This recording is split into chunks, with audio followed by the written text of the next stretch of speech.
Sign the papers and leave, Joanna.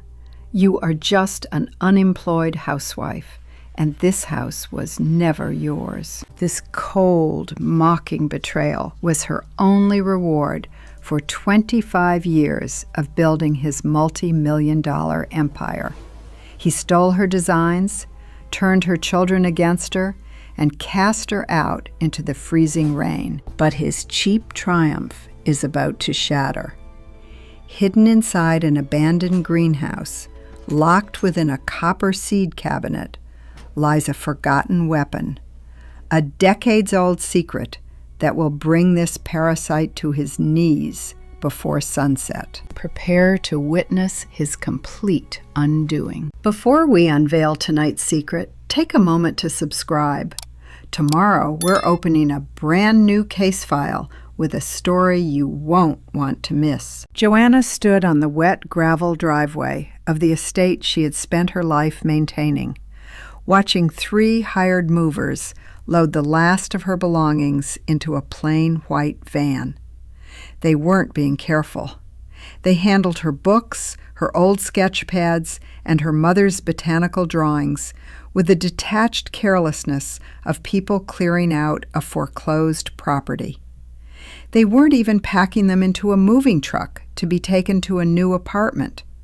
They were loading them to be discarded, treating 40 years of her life like junk that didn't matter anymore. She was 51 years old, and her own family was treating her like an inconvenience to be cleared away as quickly and efficiently as possible.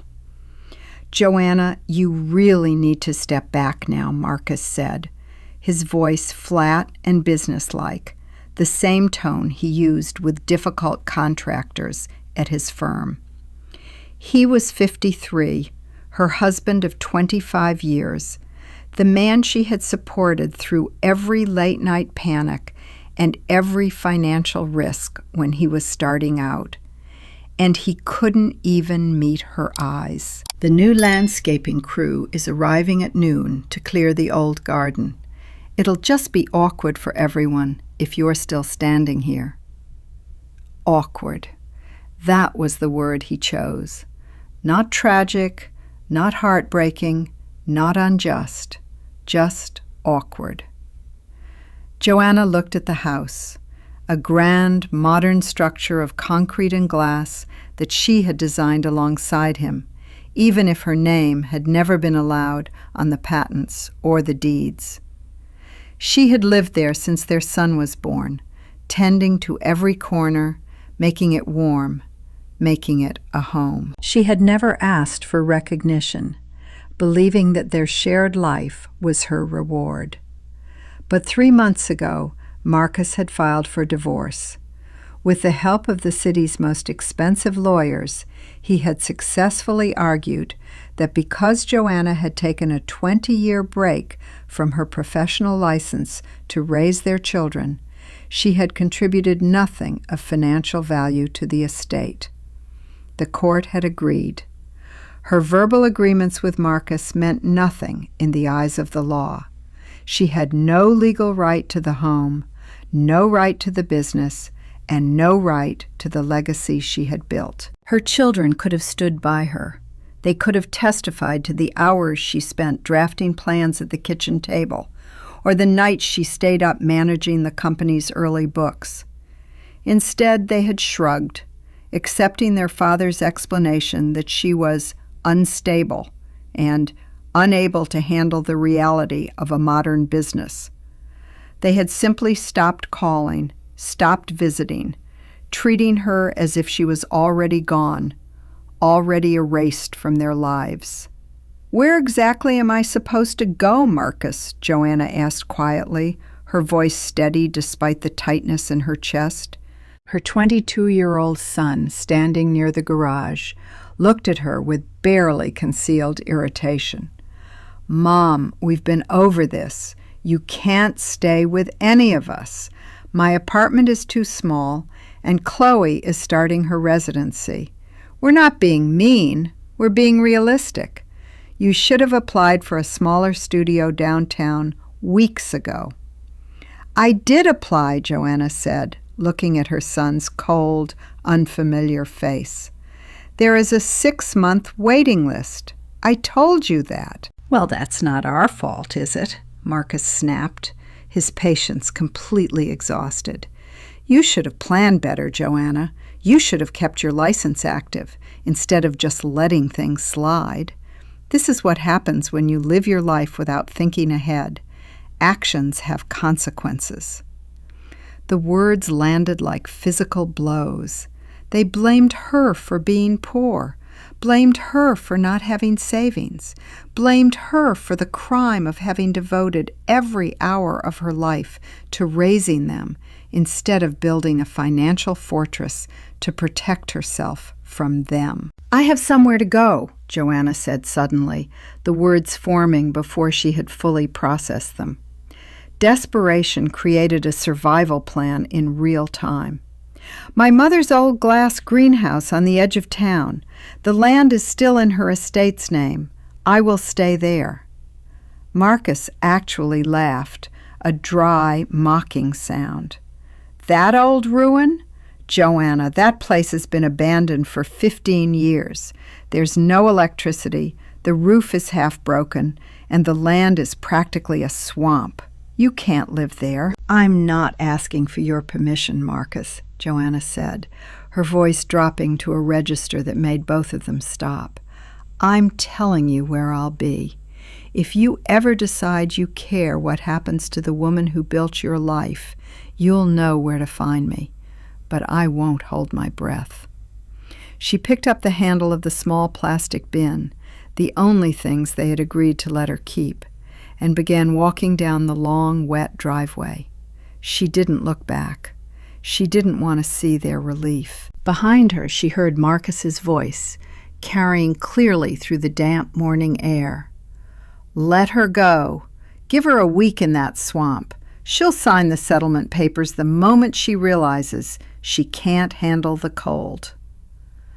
Joanna kept walking, each step taking her away from the family that had failed her, and toward a place she hadn't visited since her mother died, toward a promise Iris had made in a whisper on her deathbed. "When they take everything, Joanna, go to the greenhouse. I left you a weapon there.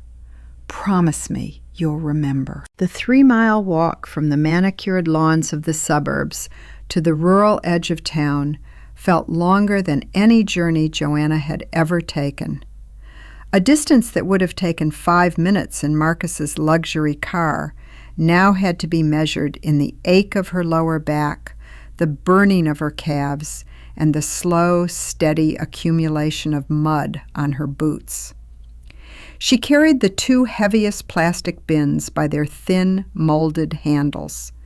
They cut into her palms, leaving deep red creases that soon turned into raw blisters. Every 100 yards she had to stop, set the bins down on the gravel shoulder of the road, and rub her aching hands together to restore the circulation.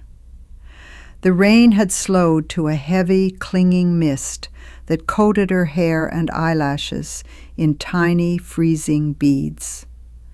The wealthy, pristine estates of the developments slowly gave way to overgrown fields, rusted barbed wire fences, and neglected woodlots. Here, the town didn't care about curb appeal. Here, things were allowed to rot in peace. At the end of a narrow, unpaved lane, choked with wild blackberry brambles, stood her mother's property.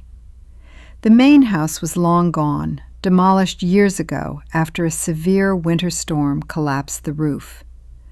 Nature had eaten the remains, leaving only a low concrete foundation wall that was now entirely carpeted in thick moss and creeping ivy. But further back, built against the southern slope of a small wooded hill, stood the greenhouse. It looked like the skeleton of a prehistoric beast, constructed in the late 1930s from heavy, hand-forged iron ribs and hundreds of small, overlapping glass panes. It had once been a marvel of local engineering. Now, more than half of the glass panes were gone, shattered by falling branches or hail, leaving empty, dark, rectangular gaps. The iron frame, once painted a clean forest green, was now a deep, textured orange-brown from decades of rust. Wild vines had crept inside through the broken panels, curling around the interior support pillars like green ropes. Joanna walked down the overgrown path, the wet weeds soaking through her jeans. As she approached the entrance, the familiar scent of the place hit her. It wasn't the smell of decay. It was the scent of rich, damp peat, dried eucalyptus, and the faint, citrusy trace of wild geraniums that had somehow survived and self-seeded in the dirt beds inside. It was the smell of her childhood. It was the smell of her mother.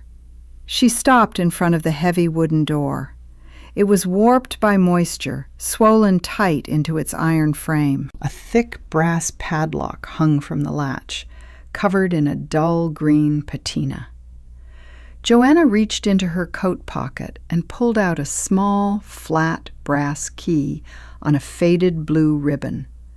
Her mother had given it to her on her last day in the hospice, her voice nothing but a dry whisper. "Don't let Marcus sell the greenhouse, Joanna. No matter what he says, keep it.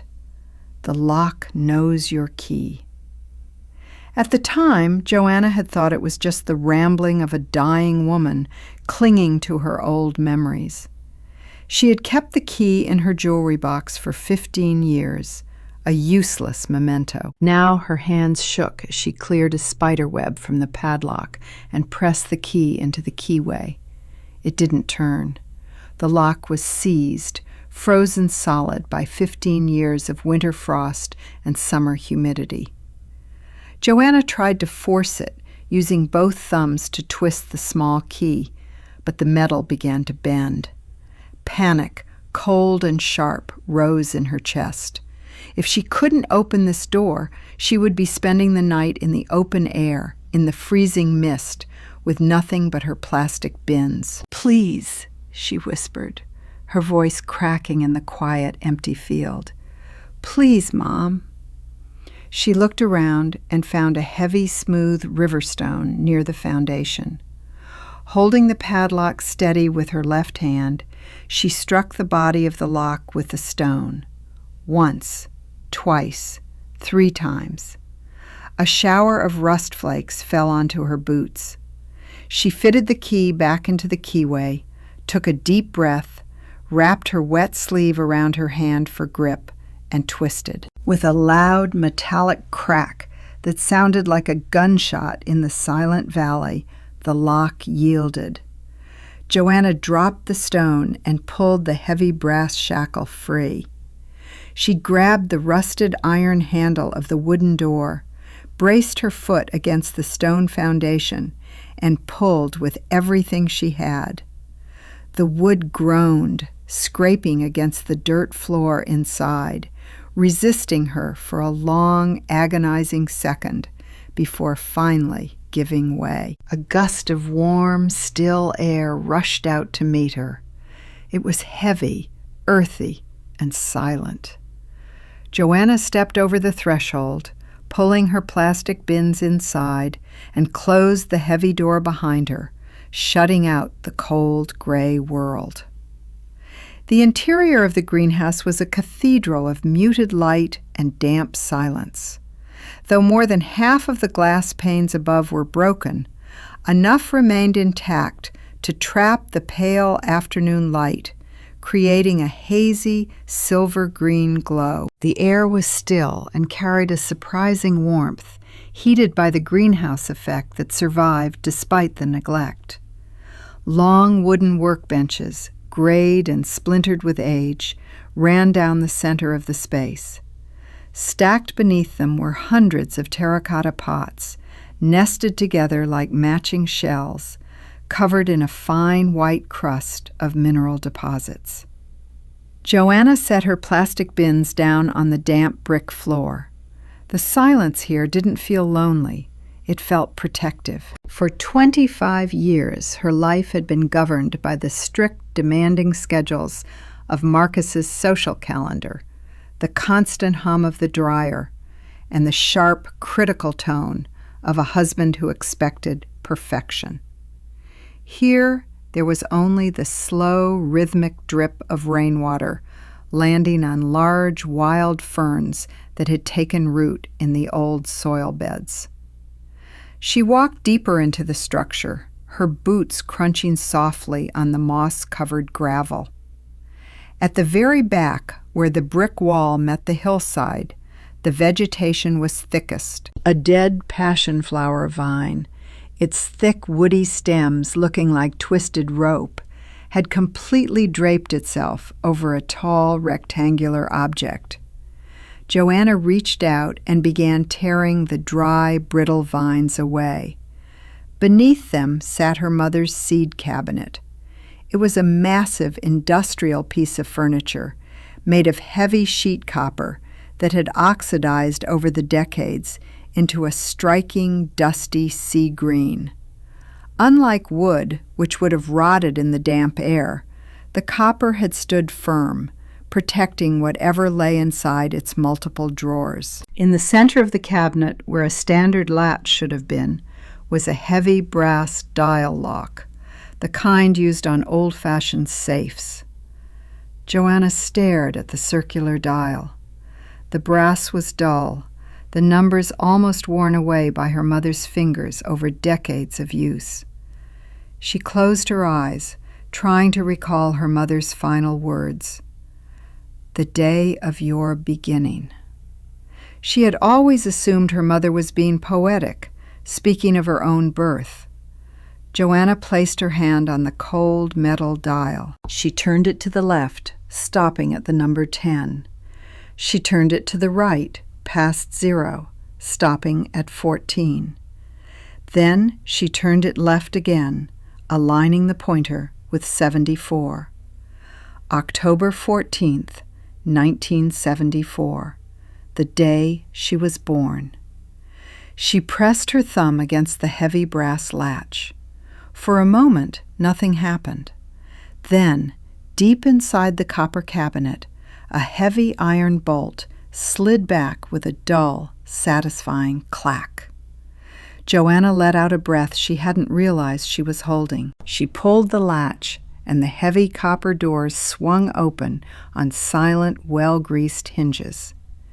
The interior was lined with dozens of small, square drawers, each one labeled in her mother's precise, elegant handwriting with the Latin names of plants: digitalis, lavandula, salvia. Most of the drawers were empty, containing only a few scattered seeds or dried husks that crumbled to dust at her touch. But Joanna's eyes were drawn to the very bottom of the cabinet. The bottom shelf seemed uneven, the copper lining sitting slightly higher on the left side than on the right. She reached in, her fingers searching the edge of the metal sheet, until she felt a small, spring-loaded latch hidden beneath the frame. She pressed it. With a soft click, the false bottom rose by an inch. Beneath the metal sheet lay a large, flat parcel, wrapped tightly in heavy, dark oilskin, the kind used by sailors to protect maps from salt water. The wrapping was thick and smelled faintly of wax and pine tar. Taped to the front of the parcel was a sealed cream envelope, addressed in her mother's distinctive, graceful script. To my beloved Joanna. Joanna's hands trembled as she lifted the heavy package from its 25-year-old tomb. The oilskin was cold, but the weight of it in her hands felt solid, like an anchor in the middle of a storm. Joanna carefully peeled back the heavy oilskin, her fingers smoothing the stiff, waxed edges. Inside lay a thick roll of vellum drafting papers, tied with a simple piece of green hemp twine. As she untied the knot, the roll partially unfurled, releasing the sharp, unmistakable scent of vintage drafting ink, graphite, and the faint chemical trace of old ammonia development. It was a smell that instantly bypassed her rational mind, pulling her back 25 years to a time when her hands were always stained with lead dust and her eyes were always tired. She laid the sheets flat on the dusty wooden workbench, weighting the curling corners with several clean terracotta pots. There, in the silver light of the greenhouse, lay the master plans for Greenridge Eco Estate. It was the project that had launched Marcus's career, the development that had turned his small, struggling firm into a multi-million-dollar empire. The drawings were beautiful, intricate, hand-rendered site plans showing passive solar glass structures built into the hillsides, natural rainwater filtration systems, and living roofs that integrated perfectly with the surrounding forest. But it was the title block in the bottom right corner of the master sheet that made Joanna's breath catch in her throat. In neat, professional drafting lettering, the architect's name was printed: Joanna Clay, lead designer, June 1999. Beneath it was her mother Iris's signature as the consulting botanist, and a red notary stamp certifying the date of registration. Instantly, the damp walls of the greenhouse faded, replaced by the memory of a cold, drafty apartment in the winter of 1999. She had been 26, 8 months pregnant with their first child, sitting under the harsh glare of a metal drafting lamp for 16 hours a day. She remembered the ache in her swollen ankles, the scratching sound of her technical pens on the vellum, and the fierce, burning passion in her chest. She hadn't just been drawing buildings. She had been designing a new way of living, using her mother's botanical knowledge to create water filtration beds that used native plants to clean gray water. Marcus would come into the room late at night, bringing her cups of herbal tea he had brewed himself. He would rub her aching shoulders, lean over her shoulder, and look at the drawings with a strange, quiet hunger in his eyes.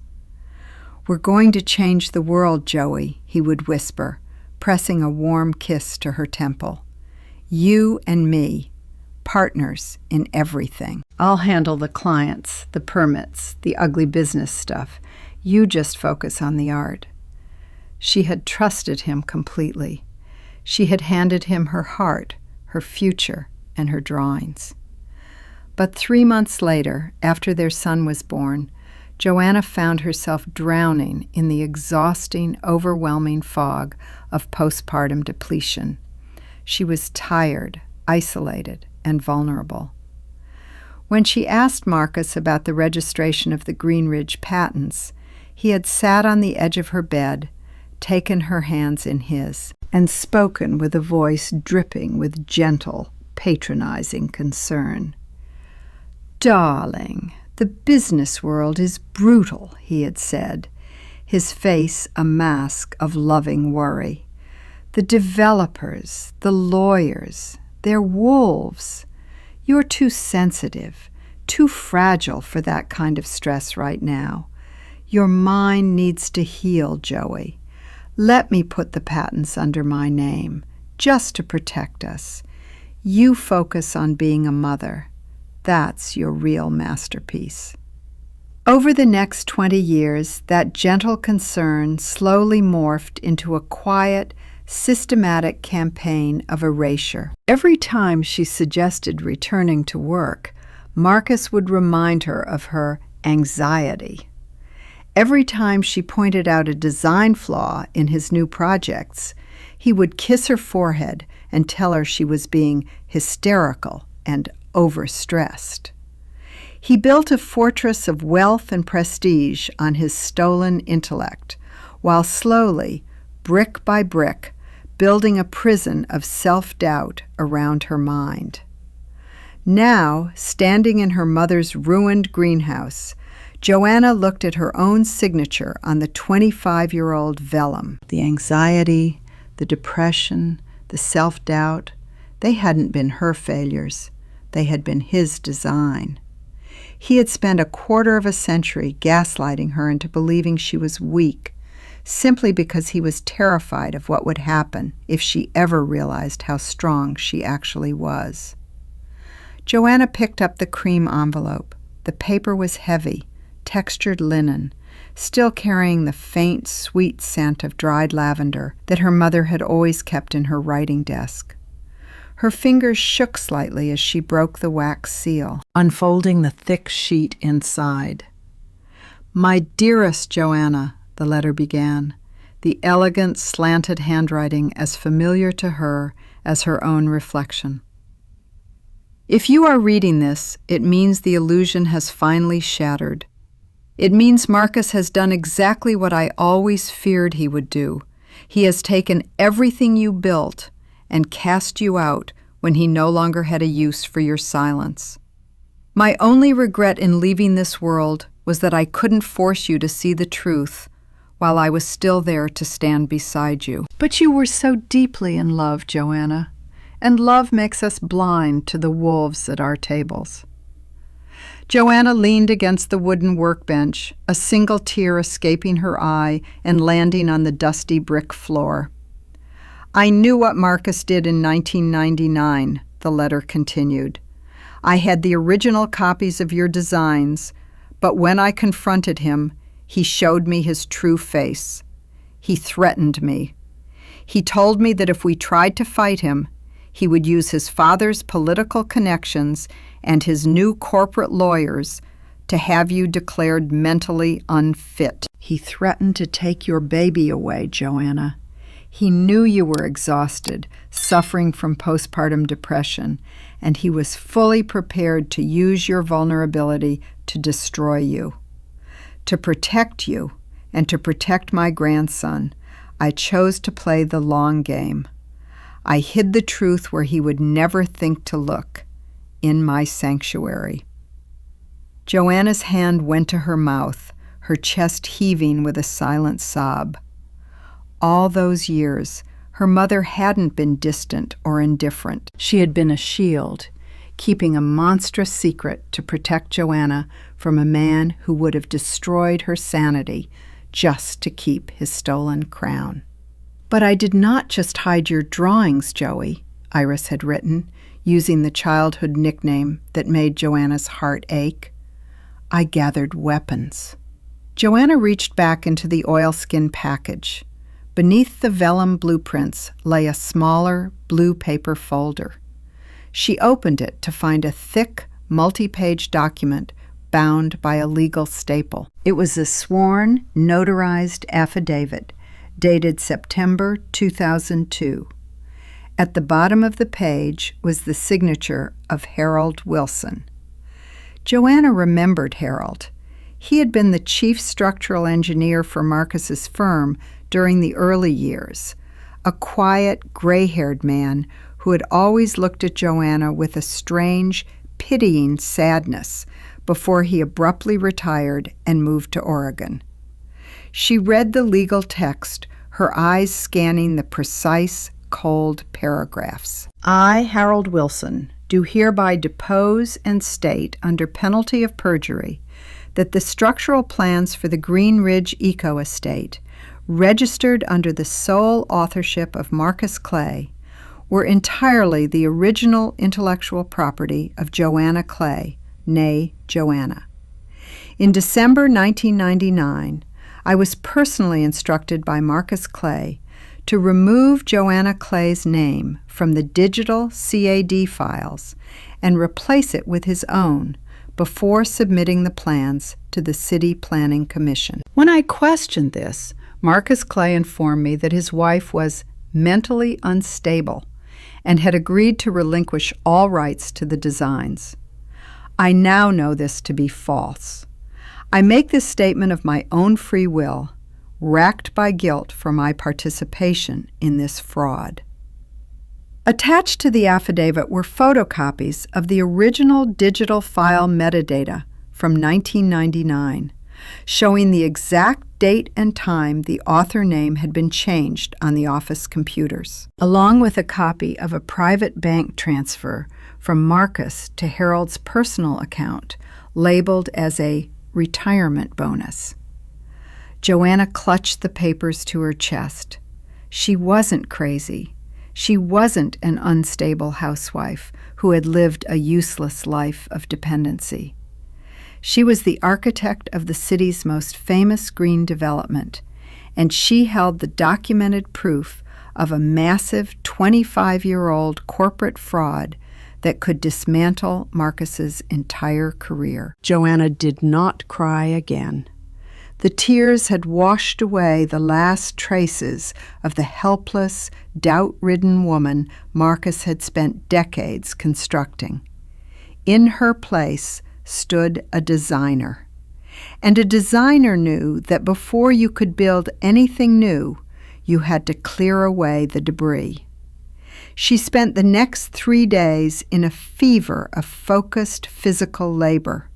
She swept 20 years of dry leaves and dust from the brick floor, stacking the old terracotta pots into neat, clean columns. She patched the most critical gaps in the glass roof with heavy, clear greenhouse tape she found in her mother's old toolbox. She set up her canvas cot in the warmest corner, near her mother's old cast-iron wood stove, which she fed with dry oak branches gathered from the orchard. The stove groaned as it heated, eventually radiating a steady aromatic warmth that smelled of wood smoke and old brick.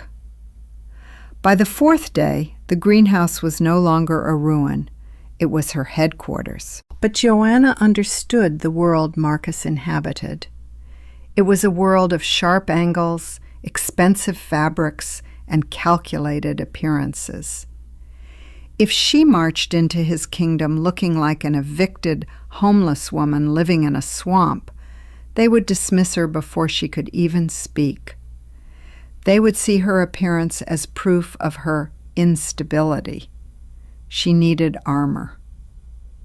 At the back of the greenhouse, beneath a stack of old wooden botanical presses, sat a cedar trunk that had belonged to her mother. Joanna opened it to find Iris's vintage wardrobe from the late 1960s, clothes from a time when garments were made to last generations, constructed from heavy, premium fabrics with meticulous care.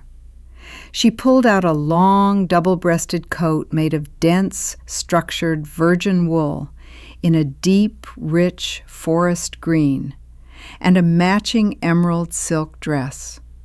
The wool was thick and held its shape beautifully. The silk was heavy, falling like liquid water. Structure was structure, Joanna knew, whether it was built of concrete and steel or wool and silk. Using the basic sewing kit she had packed in her plastic bin, Joanna went to work. She laid the garments across the wooden workbench under the soft, diffused light of the glass roof. With her mother's heavy tailor shears, she began to deconstruct the vintage coat, cutting away the dated, oversized lapels and the bulky shoulders. The rhythmic snip of the shears through the thick wool felt like a declaration of war. She spent 18 hours pinning, basting, and hand-stitching. She used her architectural eye to drape the fabric, transforming her mother's coat into a sharp, severely tailored, modern trench jacket with clean geometric lines that emphasized her height. She altered the emerald silk dress into a high-necked, elegant undersuit that sat perfectly beneath the structured wool. Every stitch was precise. Every seam was pressed flat, using a heavy cast-iron iron heated on top of the wood stove. On the 5th morning, Joanna stood before the small, cracked mirror she had hung on a support pillar. The tired, defeated woman who had walked down Marcus's driveway was gone. In her place stood a formidable figure. The forest green wool jacket sat on her shoulders like a suit of armor, the sharp lines of the collar framing her face with an air of aristocratic authority. The emerald silk beneath it caught the light with every movement, a quiet nod to the botanical roots of her mother's legacy. She looked elegant, powerful, and completely in control. She didn't look like a victim. She looked like the master architect she had always been. And tomorrow was the annual Metropolitan Architecture Gala, the biggest night of Marcus's year. The grand ballroom of the Metropolitan Museum of Art was a temple of high society Czechoslovakia. Under the massive vaulted ceilings, the air was thick with the scent of expensive French perfume, roasted pine nuts, and the dry, crisp aroma of champagne. Hundreds of the city's elite, wealthy developers, politicians, and high-profile journalists moved in a slow, choreographed dance of mutual admiration. The soft hum of a live jazz quartet was punctuated by the constant bright flashes of press cameras and the crystalline clinking of champagne flutes. At the center of it all stood Marcus. He was in his element, wearing a bespoke midnight blue tuxedo, his silver hair perfectly coiffed, his face glowing with the easy, magnetic charm that had made him a darling of the architectural world. Beside him stood their children, looking polished and proud in their designer outfits, basking in the reflected glory of their father's impending coronation. Tonight, Marcus was receiving the prestigious Architect of the Decade Award, celebrating 25 years of his visionary ecological designs. Suddenly, the chatter near the grand entrance began to quiet, like a wave of silence rolling through a forest. Joanna stepped into the ballroom. She did not have an invitation, but she had something far more powerful, a presence that commanded the room. Her hand-tailored, forest green wool suit stood out like a living pine tree in a desert of black tuxedos and beige silk dresses. She moved with a slow, deliberate grace, her head held high, the emerald silk of her collar catching the light of the crystal chandeliers. The security guard at the door hadn't even thought to ask for her ticket. Her posture, her clothes, and her quiet, aristocratic confidence had made him assume she was an international guest of honor, perhaps a European investor. She walked through the crowd, her heels clicking softly on the polished marble floor. People turned to look at her, whispering, trying to place her face. A few older developers who had been around in the late 90s squinted in recognition, a sudden look of unease crossing their features. Joanna ignored them all. Her eyes were fixed on the back of the ballroom, where the elevated audiovisual control booth sat behind a glass partition, overlooking the main stage and the giant LED projection screen. She walked up the steps of the booth. Inside sat a young, tired-looking AV technician, his face illuminated by the blue light of 3 computer monitors. He looked up, startled by her sudden entrance, his mouth opening to tell her she wasn't allowed inside. "Good evening," Joanna said, her voice carrying a quiet, polite authority that immediately cut him off. She reached into her pocket and pulled out a small, high-capacity USB drive. On it, she had spent the previous afternoon at the public library, digitizing her mother's blueprints, Harold Wilson notarized affidavit, and the digital metadata from 1999. "I am Joanna Clay," she said, looking the young man dead in the eye. "I am the lead presenter for Marcus's tribute tonight. We have a last-minute change to the introductory video. Please load this file into the main queue." The technician looked at the USB drive, then at the elegant, imposing woman in the forest green suit. She looked like she owned the building, the museum, and the entire city. He didn't dare question her. "Sure, ma'am," he stammered, plugging the drive into his console. Just in time, he's about to go up. Through the glass window of the booth, Joanna watched as the master of ceremonies stepped up to the stage microphone. The room dimmed and the spotlight swung toward Marcus. The master of ceremonies' voice boomed through the high-end sound system, bouncing off the marble walls of the ballroom. "Ladies and gentlemen, tonight we honor a man who didn't just build structures. He built a legacy of harmony between humanity and nature. Please welcome to the stage the recipient of the Architect of the Decade Award, Marcus Clay." The room erupted into polite, thunderous applause. Marcus stepped onto the stage, a picture of polished humility, raising his hands in gratitude as he walked toward the mahogany podium. He adjusted the microphone, cleared his throat, and flashed his signature photogenic smile. Behind him, the massive 30-foot LED screen was supposed to play a sleek corporate promotional video showing drone footage of his glass skyscrapers. Instead, the screen flickered, went black for a split second, and then illuminated the room with a brilliant, blinding Prussian blue. It was a scanned image of the 1999 hand-drawn master plans for the Green Ridge Eco Estate. The resolution was so sharp that every individual ink stroke and graphite smudge was visible on a massive scale. The crowd's applause began to falter, sputtering out into a confused, murmuring silence.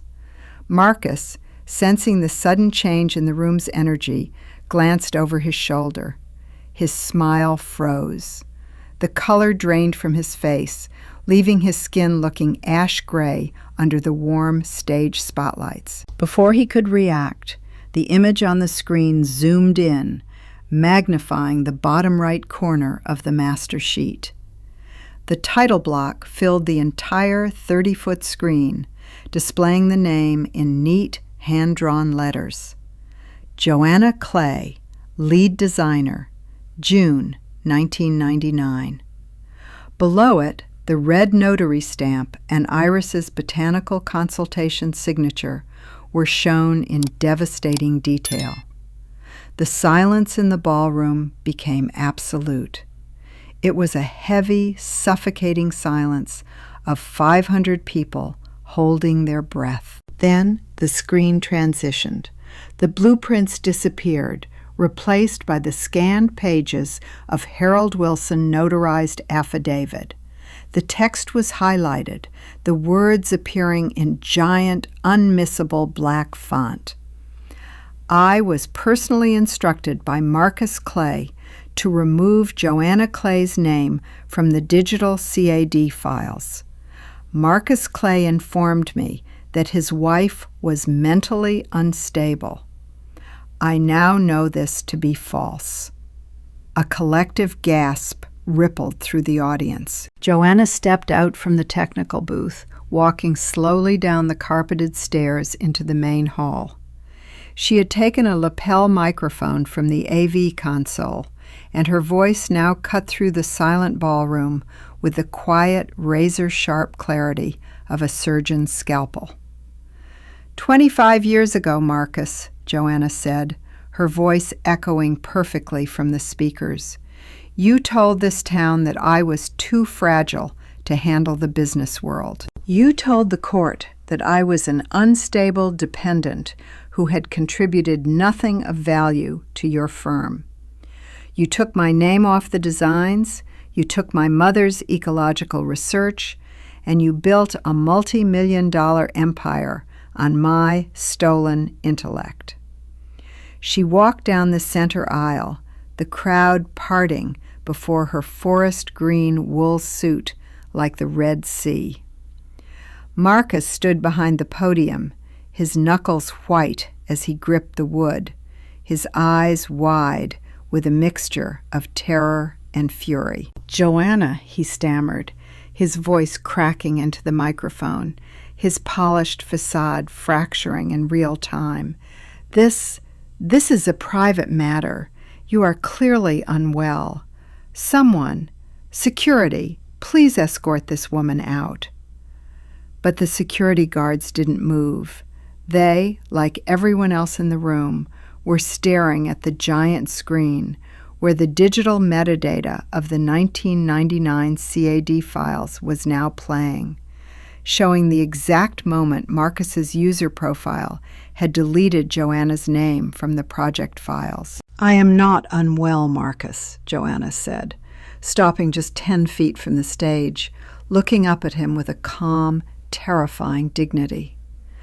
"I am the architect of your legacy, and tonight I am taking my name back." The heavy mahogany door of the museum's private VIP lounge clicked shut, instantly locking out the roaring chaos of the ballroom. Inside, the only sound was the steady, rhythmic ticking of a vintage grandfather clock in the corner. The room smelled of leather, expensive scotch, and the cold ozone scent of the air conditioning.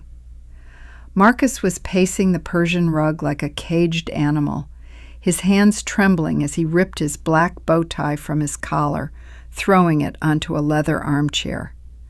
His forehead was slick with sweat, the carefully coiffed silver hair now damp and messy. "You're insane, Joanna," he hissed, his voice a raspy, desperate whisper as he turned to face her. "You've ruined me. You've ruined the company. Do you have any idea what this does to our children, to their inheritance? You've destroyed everything we built." Joanna did not reply immediately. She sat in a high-backed leather armchair, her posture perfectly aligned, her hands folded calmly in her lap. Her forest green wool suit was immaculate, without a single wrinkle. She looked like a judge presiding over a courtroom, completely unmoved by the dramatic outburst of the defendant. Beside her, Marcus's lead corporate attorney, a sharp-faced man named Wilson, looked like he was about to have a stroke. He was staring at the folder Joanna had placed on the glass coffee table between them. "It's not we built Marcus," Joanna said, her voice dropping to a low, quiet register that made the room feel even colder. "I built the foundation. You built the lie. And tonight, the lie met the truth." Wilson leaned forward, his voice tight.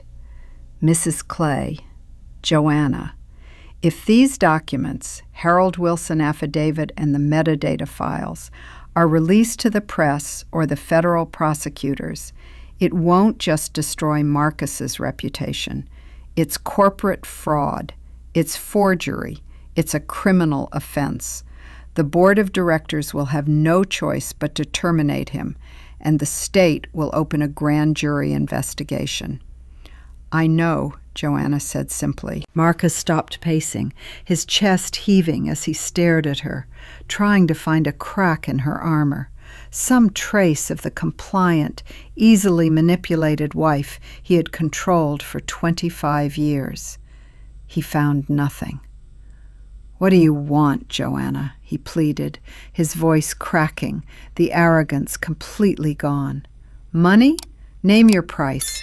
I'll give you 50% of the stock. I'll buy you any estate you want. Just tell your AV people to delete the files. Tell the press it was a publicity stunt, a performance art piece." Joanna let out a short, quiet breath that might have been a laugh. "You still don't understand, do you? I don't want your stock, Marcus. I don't want to be a partner in your house of cards." She reached into her emerald silk jacket, pulled out a document she had drafted with a pro bono legal counsel the day before, and slid it across the glass table. "Here are my terms," Joanna said. "First, you will sign over the full, uncontested deed of my mother's greenhouse and the surrounding 10 acres of land to my name. Second, you will pay a private lump sum settlement of $3 million, representing my stolen share of the initial Green Ridge profits, adjusted for 25 years of inflation.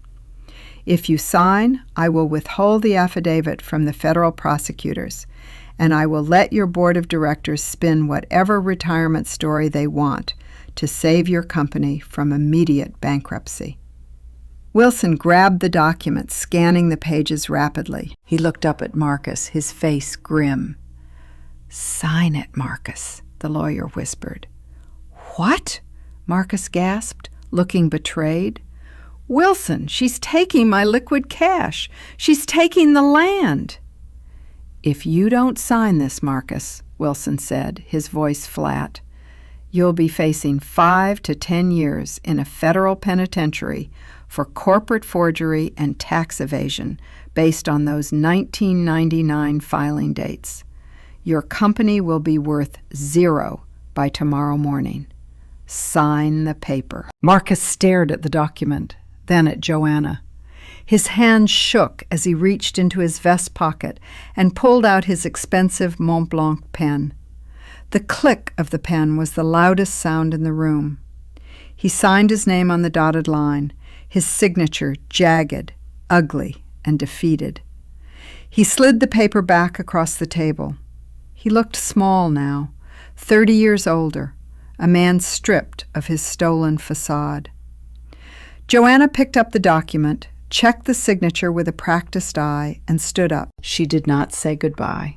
She turned and walked out of the room, leaving the empty shell of Marcus Clay behind. Spring did not arrive in a rush. It came in a series of quiet, warm mornings, melting the late winter frost from the iron ribs of the greenhouse and calling the first pale green shoots of wild garlic from the damp soil. 6 months had passed since the night of the Metropolitan Gala. Using a portion of her settlement, Joanna had fully restored her mother's sanctuary. The rusted iron frame had been sandblasted, sealed, and painted a rich, protective forest green. Every shattered glass pane had been replaced with state-of-the-art, smart insulated glass of Joanna's own design, capturing the spring sunshine while keeping the interior at a perfect, humid temperature. The glass cathedral was no longer a ruin. It was a masterpiece. Now the brass plaque near the entrance read, "Iris and Joanna, Ecological Architecture and Design Studio." Inside, the space was alive with a vibrant, breathing energy. Long workbenches of reclaimed oak were covered in clean white drafting papers, brass rulers, and small pots of young, fragrant herbs. Thick, lush ferns hung from the ceiling beams, their green fronds filtering the bright daylight into a soft, calming emerald glow. The air was thick with the scent of blooming jasmine, wet cedar, and the sharp, clean aroma of fresh espresso.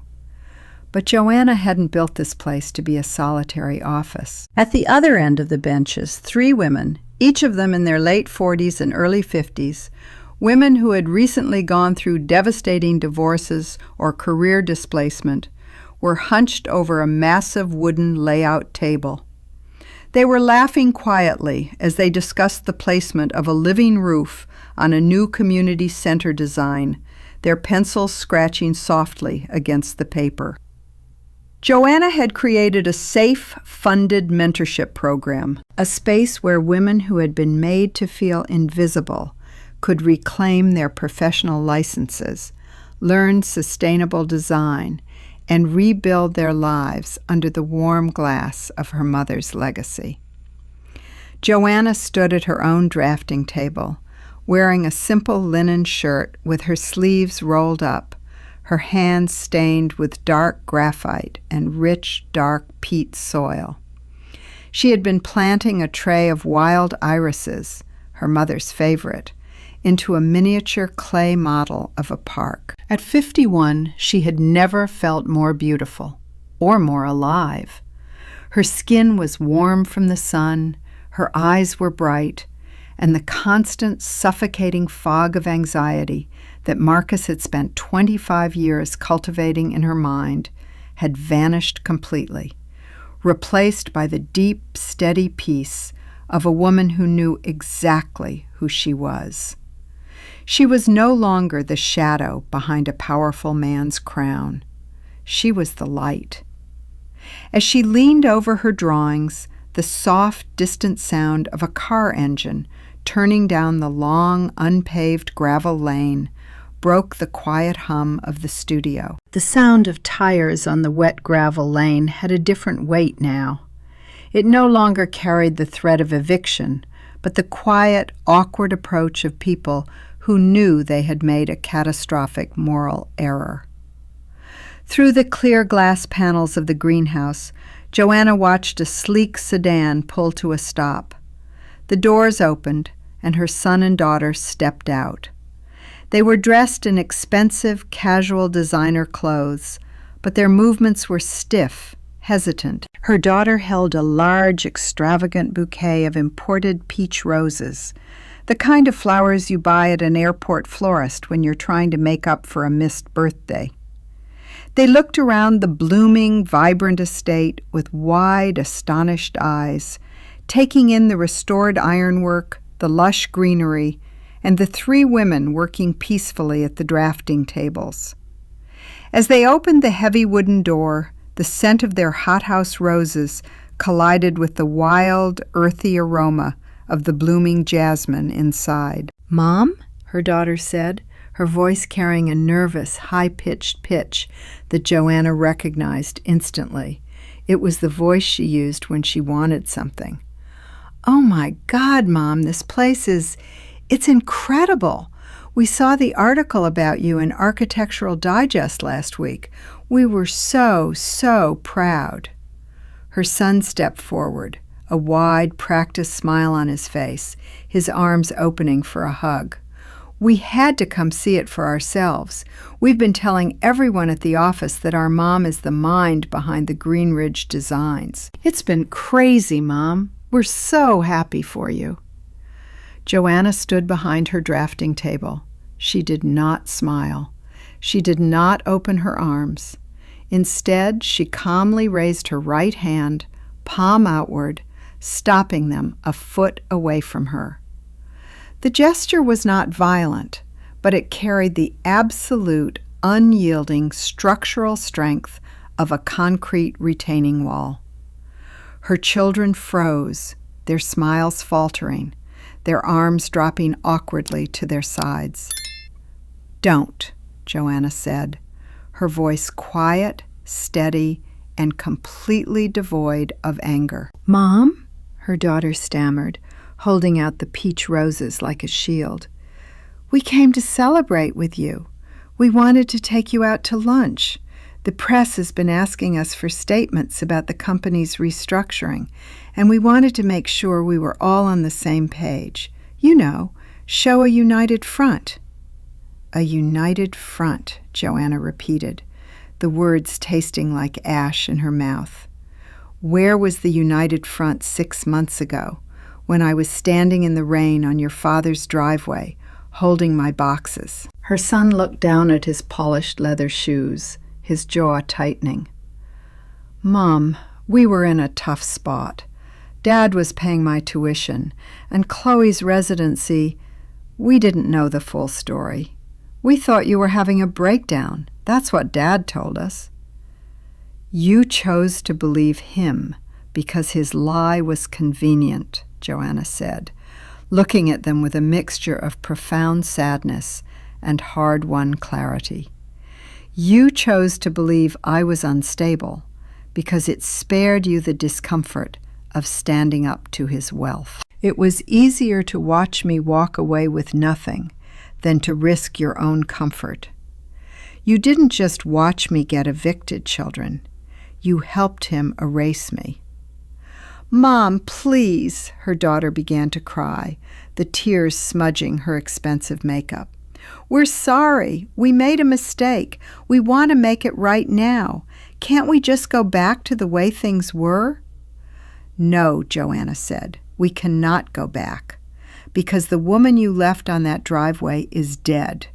The woman standing before you today does not need your validation. And she certainly does not need to be a prop in your public relations campaign to save your own reputations." She walked around the drafting table, stopping just inches from them, her stature towering over their nervous frame. "I love you because you are my children," Joanna said, her voice firm. "But I will no longer fund your silence, and I will not let you use my success to wash away your guilt. If you want a relationship with me, it will not be for the cameras, and it will not be on your terms. You will have to earn my trust, brick by brick, starting from the very bottom. You will learn to see me as a person, not as your father's shadow or your mother's bank account." She pointed to the heavy wooden door. "Take your roses," Joanna said softly. "And when you are ready to speak to me with genuine respect, without an agenda, you may knock. But until then, this sanctuary is only for those who didn't throw me out into the rain." Her children stood in silence for a long, painful moment. For the first time in their lives, they realized their mother was not a resource to be managed, but a force to be respected. They turned slowly and walked out, leaving the peach roses on a wooden bench near the door. As the sound of her children's car faded down the gravel lane, the silence that returned to the greenhouse was no longer empty. It was the quiet, fertile silence of a garden in spring, waiting for the seeds to break through the soil. Joanna walked back to the workbench, her boots clicking softly on the brick floor. She picked up the bouquet of peach roses her children had left on the bench. She smelled them once. They were sweet but cold, grown in a sterile, artificial environment. She walked over to the compost bin near the potting shed and placed them inside, letting them return to the earth to become something useful. Then she walked back to her drafting table, where 7-year-old Emma was waiting for her. Emma was her granddaughter, who had arrived earlier that afternoon on her own terms, brought by a friend of her mother's who understood that the little girl had been asking about Joanna for weeks. Emma didn't care about corporate restructurings or the articles in Architectural Digest or her father's public relations crises. She only cared about her grandmother, the woman who lived in the beautiful glass palace in the woods and knew how to make things grow. "Are we going to draw now, Grandma?" Emma asked, her wide, curious eyes looking up at Joanna with absolute, uncorrupted trust. "Yes, sweetheart," Joanna said, her voice softening into a warm, gentle smile. "We are going to draw." Joanna pulled up a stool beside the little girl, placing a clean sheet of drafting paper before her. She handed Emma a vintage Rotring technical pencil, the metal cold and heavy in the child's small hand. Joanna wrapped her own hand gently over Emma's, guiding her fingers as they placed the T-square flat against the wooden board. "Always start with the foundation, Emma," Joanna whispered, her eyes catching the warm golden light of the setting sun as it filtered through the smart glass panels above. "If your foundation is straight, the rest of the structure will stand, no matter how hard the wind blows." Together, they drew a clean, perfect horizontal line across the page. Joanna looked around her green cathedral. The hanging Edison bulbs were beginning to glow as the twilight settled over the hills, casting a soft amber light over the ferns, the drafting tables, and the 3 women who were packed up their things for the evening, waving goodbye with quiet, respectful smiles. She had lost 25 years to a lie. She had been evicted, humiliated, and abandoned by the people she had built her life around. But standing here in her mother's sanctuary, passing her legacy down to the next generation, she knew she hadn't lost her life. She had simply been cleared of the debris, allowing her real work to finally begin. The truth didn't have an expiration date, and sometimes the most devastating storms were just nature's way of washing away the structures that were never meant to stand.